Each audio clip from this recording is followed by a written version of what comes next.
그때 현재가 되겠지만은 지금 예수님은 승천하여 하늘 보좌에 앉으시고 통치하며 만물을 다스리며 우리를 위하여 기도하시는 그런 분으로 보좌에 앉아서 좌정하여 계시는 겁니다.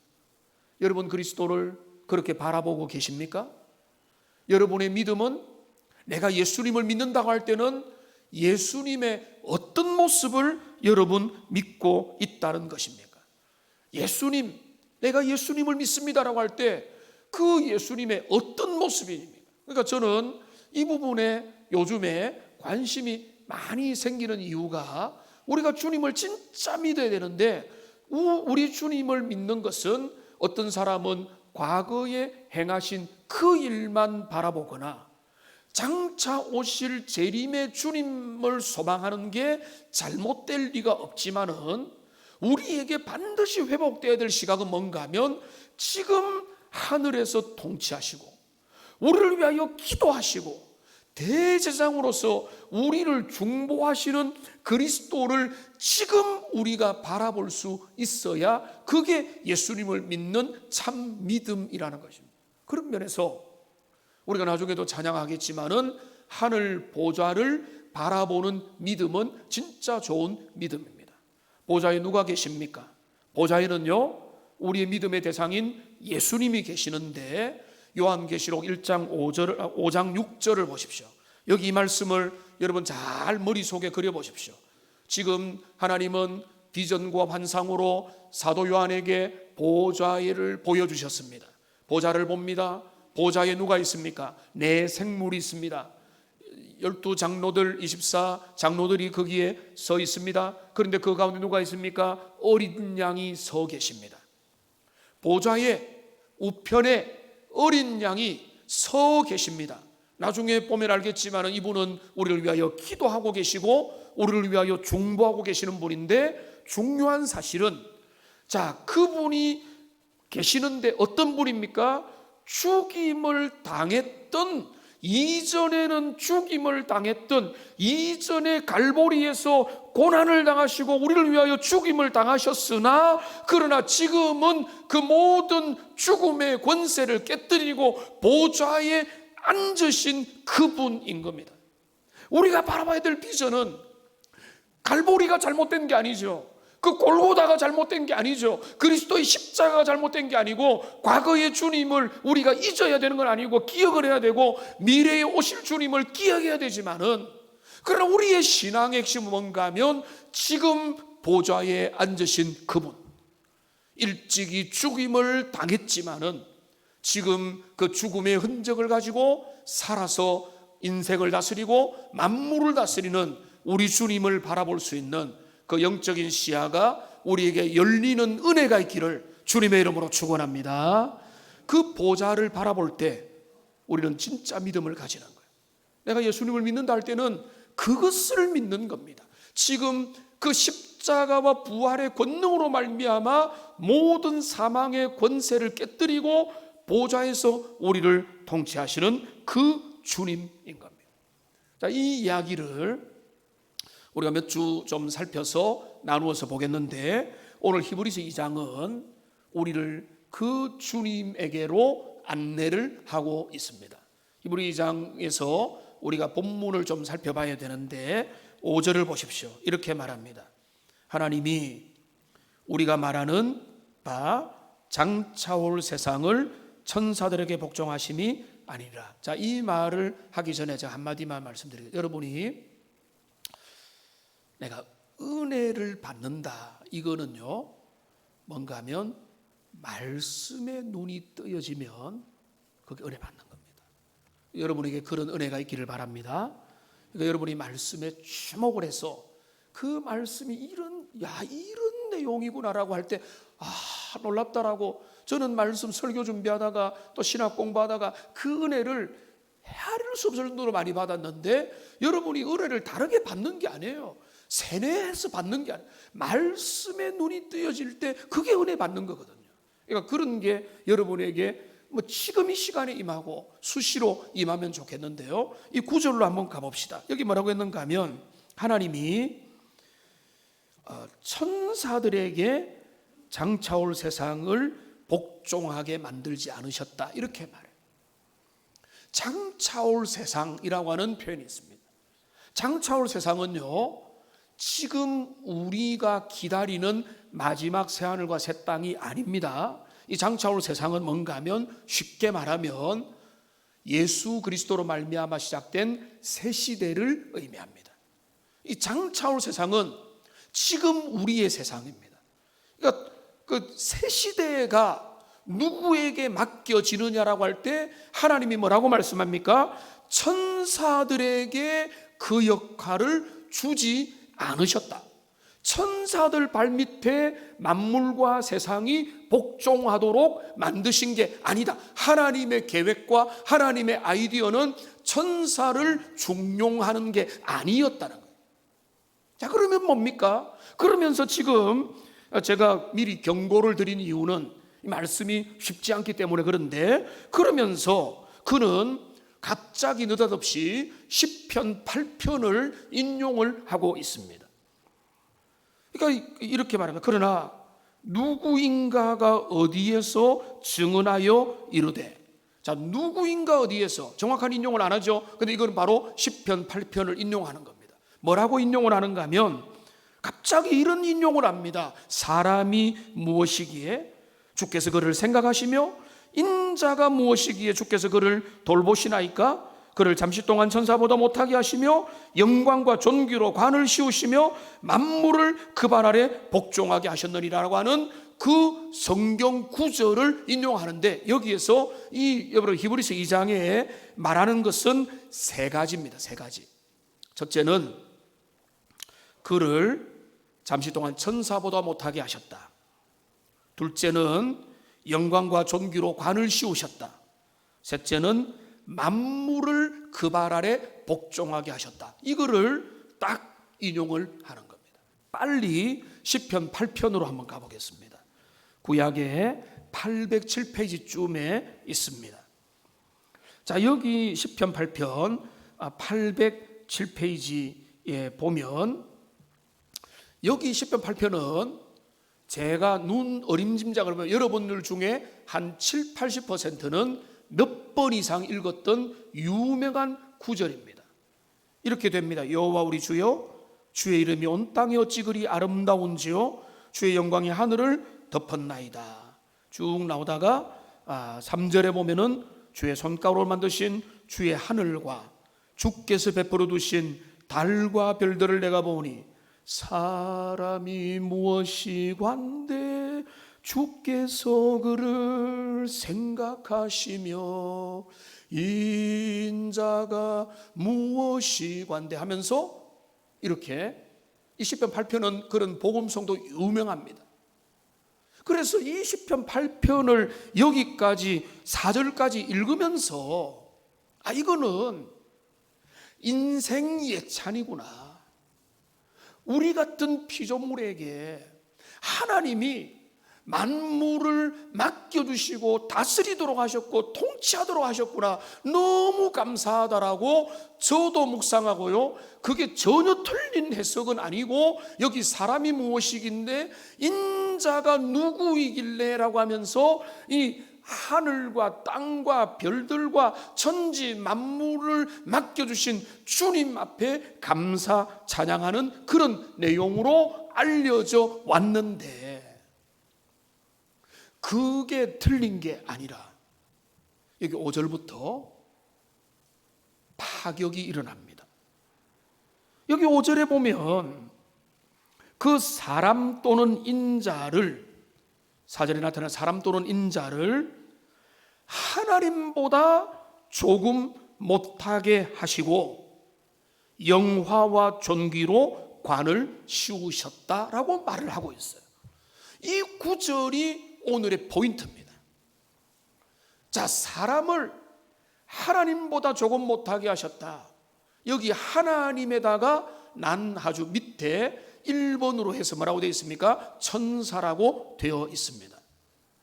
하나님이라고 번역도 하기도 하고 신약에서는 천사라고 하는데, 그런데 이 하나님에 해당되는 히브리어 단어는요 엘로힘입니다. 그러면 여러분 엘로힘이라는 단어를 많이 들었죠. 이거는요 하나님입니다. 하나님. 그러니까 여기 시편에서 하나님으로 번역한 게 훨씬 더 어울립니다. 그런데 다른 예배들이 있기 때문에 밑에 혹은 천사 또는 천사 이렇게 되어 있습니다. 자, 그런데 여기서 우리가 이제 좀 주목하는 게 하나님으로 우선은 보고 말씀을 드리겠습니다. 이 5절에 있기 전까지 시편 8편은 아름다운 인생 예찬입니다. 하나님이 천지 만물을 지으시고 인생에게 우리는 하나님보다 존재가 낮은 존재고 피조물이지만 우리에게 이런 놀라운 은혜들을 베풀어 주셨다, 이렇게 하고 아름답게 찬양하고 넘어갈 것 같은 시편에서 이 5절 이후를 이제 히브리서 2장으로 다시 가보겠습니다. 여기 히브리서 2장으로 가면 이 사람 또는 인자를 그리스도 예수를 예언한 것으로 받고 있다는 것을 우리가 봐야 됩니다. 이 사람과 인자는 하나님보다 조금 못하게 하심을 받고 죽음을 경험한 분은 바로 누구신가 하면 예수 그리스도, 만왕의 왕이고 원래 하나님이셨으나 하나님과 동등됨을 취할 거로 여기지 않고 이 땅에 오신 그리스도를 이미 수천 년 전에 성경에서 미리 시편 기자 다윗의 그 마음을 빌려서 하나님은 영감으로 이 은혜를 우리에게 부어 주신 겁니다. 여기 히브리서 2장은 어떤 이야기를 하는가 하면 우리의 구원자에 대한 이야기를 합니다. 우리의 구원자는 진정한 자격을 갖추고 계신 분이시다. 근데 그 구원자는 어떤 길들을 걸어가셨길래, 어떤 자격을 갖추셨길래 우리에게 합당하냐를 설명하면서 여기 보십시오. 지금 9절입니다. 여기 9절을 보면 오직 우리가 천사들보다 혹은 하나님보다 잠시 동안 못하게 하심을 입은 자 곧 죽음의 고난을 받으심으로 말미암아 영광과 존귀로 관을 씌신 예수를 보니라고 분명히 설명하고 있습니다. 예수님의 두 가지 모습, 그분이 낮아지시고 그분이 사람이 되시고 성육신하시고 그분이 이 땅에서 고난당하시고 죽음에까지 나아갈 것과, 그리고 오늘의 주제인 그 모든 죽음을 넘어서서 승리하여 승천하여 영광과 존귀로 관을 쓰실 것을 시편 8편은 이미 성령의 은혜로 예언을 하고 있더라는 것입니다. 그러니까 우리가 지금 신약이 없고 그리스도를 모른 채 시편 8편을 구약시대 사람이 읽으면 제 아무리 신령한 하나님의 사람이라도 이 시편 8편에서 그리스도의 낮아지심과 그리스도의 높아지심을 읽어낼 수가 없는 겁니다. 그런데 히브리서 기자를 통해서 오늘 우리에게 밝혀주는 것입니다. 그 천사보다 잠시 동안 못하시게 함을 입은 자, 그분이 바로 우리 주 예수 그리스도. 그분이 죽음의 고난을 겪었고 그 모든 이 땅에 성육신하여 낮은 몸으로 오셨고 결국은 십자가에 달려서 죽으셨다라고 하는 그분의 낮아지고 또 낮아지고 또 낮아지신, 그게 바로 뭔가 하면 하나님보다 잠시 동안 이 땅에서 못하심을 받은, 인생을 입으시고 온갖 고난을 당하시는 그리스도의 모습을 시편 8편은, 히브리서 2장은 그 장면을 생생하게 우리에게 보여주고 있는데, 더 중요한 것은 그것이 끝이 아니라 뭡니까? 영광과 존귀로 관을 쓰신 예수님을 우리가 본다는 것입니다. 히브리서 기자는 바라보고 있다는 것입니다. 맞습니다. 히브리서 기자는 그 어떤 기자들보다 그 지금 하늘 보좌에 등극하시고 왕으로서, 제사장으로서, 선지자로서 진짜 제 역할을 하시는 우리 주님을 끊임없이 바라보고 있다는 것을 우리가 생각을 해야 되는 것입니다.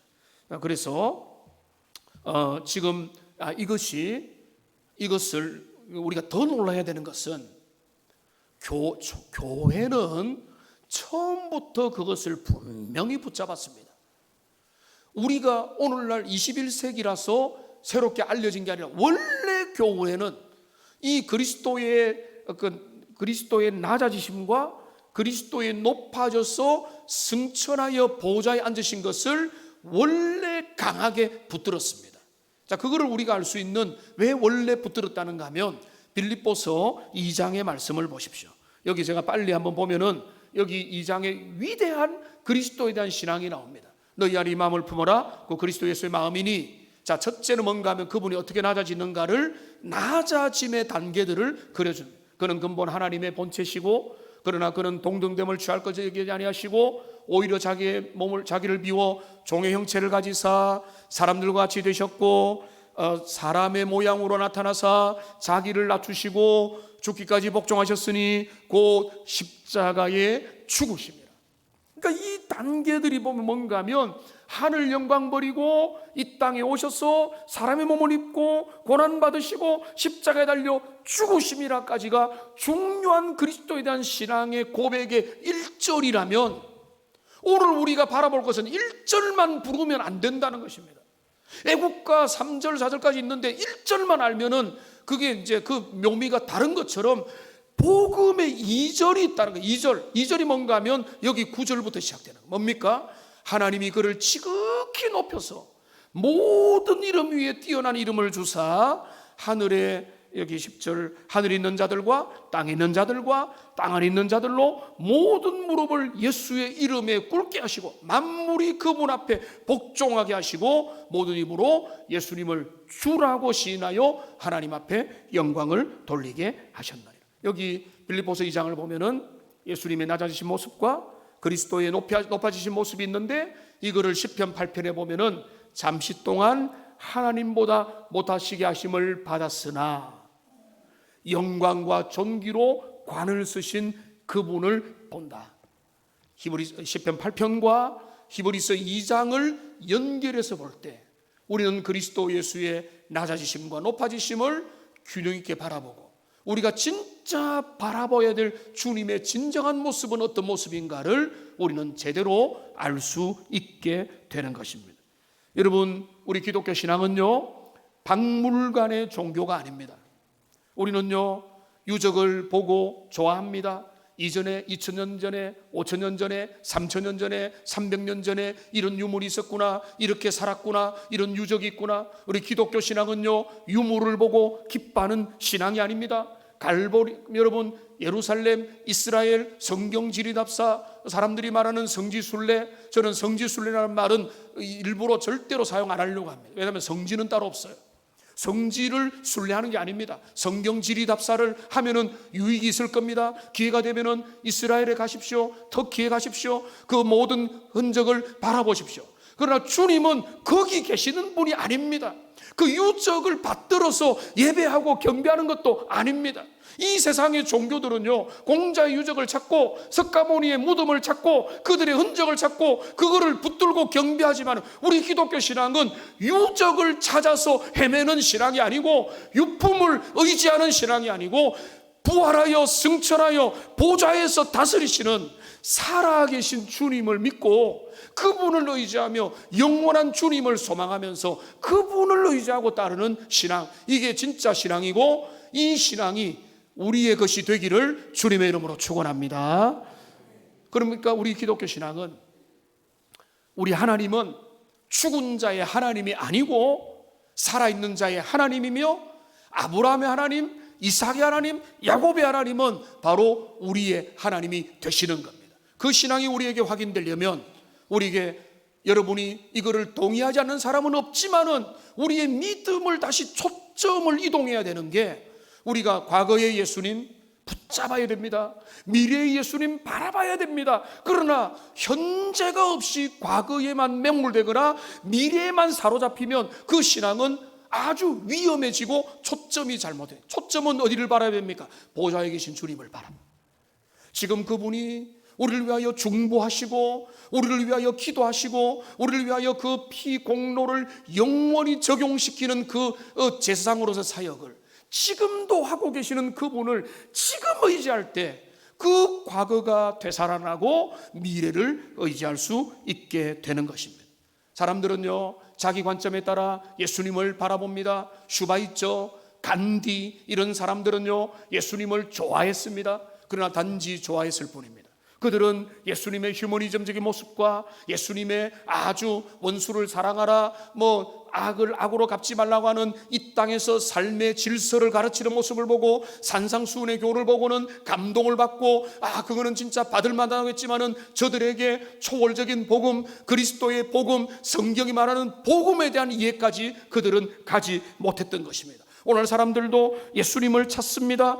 예수님은 우리에게 물질적인 문제를 해결해 줄 거야. 예수님은 우리의 질병을 치료해 줄 거야. 예수님은 몸과 마음을 건강하게 할 것이고 내 마음을 평안하게 할 것이고 예수님은 사회적인 모순을 해결해 줄 것이고 정치적이고 이념적인 문제도 해결해 줄 것이다.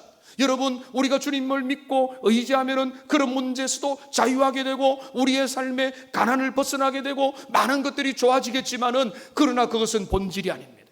그런 것들은 부가적인 것이고 따라오는 것이고 주님은 각자의 형편에 맞게 다르게 주시는 겁니다. 더 중요한 건 뭔가 하면 우리 주님이 우리를 위하여 행하신 그 모든 구원의 역사를 그분의 과거와 그분의 미래의 모습과 지금 그분의 모습을 우리가 올바로 바라보고 있는가? 여러분, 우리의 예수님을 바라보는 시각이 더 확장되는 은혜가 있기를 주님의 이름으로 축원합니다. 말씀을 정리하기 원하는데요, 여러분 이런 말 다 알잖아요. 장님이 코끼리 만지면 어떤 일이 벌어납니까? 장님이 코끼리의 귀를 중심으로 만나면은 코끼리는 보자기처럼 생겼구나. 장님이 코끼리의 코를 중심으로 만지면은 코끼리는 어떤 뱀의 모습이구나. 코끼리의 발을 중심으로 만나면은 어떤 기둥이냐, 꼬리를 중심으로 하면은 뭐냐, 이렇게 그들은 자기의 예수님의 한 면모만을 보고 그분은 이런 분이다라고 생각합니다. 그러니까 이거는 잘못된 대답 아닌데 예수님 누구시냐 하면은 뻔한 대답만 예수님은 사랑입니다 라고 합니다. 틀린 말 아니죠. 근데 그 다음이 없어요. 그 다음이 없어요. 나의 위로자가 되시고 나의 친구가 되시고 대제사장이 되시고 그분은 심판자가 되시고 창조주며 이런 어떤 그 다음에 나와야 될 게 있어야 되는데 예수님 사랑입니다. 절대 틀릴 리가 없죠. 그런데 그 다음에가 없는 게 문제라는 거예요. 그러니까 장님이 코끼리를 이것저것 만져보고 그분은 그런 분이다라고 하는 그런 어떤 시각에서 여러분 말씀을 통해서 복음을 통해서 성경을 통해서 우리가 오늘 말씀드린 대로 예수님의 그 과거에 그리스도가 행하셨던 모습들과 그리스도가 장차 우리에게 행하실 일들과 그러나 지금 그리스도가 행하고 있는 그 모습을 우리 같이 바라보고 중요한 것은 오늘을 살아가는 우리는 지금 살아서 우리를 위하여 기도하고 계시는 그분의 보좌를 끊임없이 바라보면서 믿음의 길을 걸어가야 됩니다. 그렇게 걸어갈 때 길을 잃지 않고 우리의 삶의 모든 문제들과 역경들이 정리가 되고 우리가 북극성을 바라보고 그 북극성을 기준으로 삶을 살아갈 때 흔들리더라도 다시 중심을 잡을 수 있는 것처럼 저와 여러분들이 지금 살아서 보좌에서 통치하시는 주님을 의지하고 그분을 바라보고 그분의 은혜를 믿고 바라보는 하나님의 모든 존귀한 백성들 다 되시기를 주님의 이름으로 축원합니다. 기도하겠습니다. 살아계신 하나님,